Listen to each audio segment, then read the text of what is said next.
পরিবেশ দূষণের স্ট্যাটাস জানাতে সরকারি উদ্যোগে বাদুড়িয়ায় বসছে নতুন টাওয়ার ডিসপ্লে।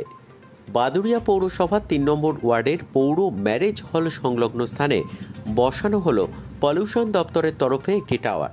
মূলত এই টাওয়ারের কাজ হবে এলাকার পলিউশন কেমন আছে তা ডিসপ্লের মাধ্যমে জানানো। ডিসপ্লেটি বসবে বাদুড়িয়া পৌরসভার নবনির্মীয়মান ভবনের গায়ে। আগামী দিনে বাদুড়িয়া পৌর এলাকায় পলিউশনের মাত্রা কেমন থাকবে তা জনসাধারণ ডিসপ্লে বোর্ডের মাধ্যমেই দেখতে পাবে। টাওয়ার বসানোর কাজ শেষ, ডিসপ্লে বসানোর কাজও শীঘ্রই সমাপ্ত হবে, এমনটাই জানালেন বাদুড়িয়া পৌরসভার পৌরপ্রধান।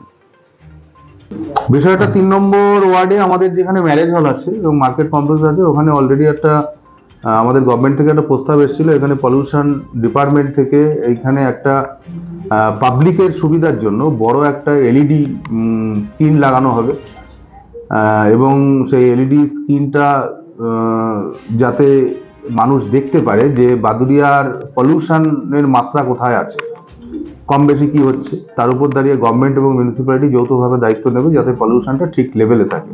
তার জন্য অলরেডি একটা টাওয়ার আমাদের বসেছে আমাদের ম্যারেজ হলের ওখানে, আর এলইডি স্ক্রিনটা যেখানে বসবে তার জায়গা আমরা ঠিক করে দিয়েছি। যেখানে নতুন অফিস বিল্ডিংটা হচ্ছে তারই ফার্স্ট ফ্লোরের ওয়ালে বসবে আউটসাইডে, কিন্তু এখন ওই স্ক্রিনটা বসেনি। স্ক্রিনটা বসে গেলে আমার মনে হয় বাদুড়িয়ার মানুষের সুবিধা হবে। প্রত্যেকটা মানুষ তারা নিজেরাই দেখে নিতে পারবে এই মুহূর্তে বাদুড়িয়ার পলিউশন লেভেল কি আছে, এবং সেই লেভেল যদি খুব বেড়ে যায় তার জন্য মিউনিসিপ্যালিটি এবং সরকার যৌথভাবে যা ব্যবস্থা নেওয়ার সেটা নেবে। এটা পাবলিক হেল্পের কারণেই গভর্নমেন্টের একটা উদ্যোগ, মিউনিসিপ্যালিটি সেটা করে দিচ্ছে।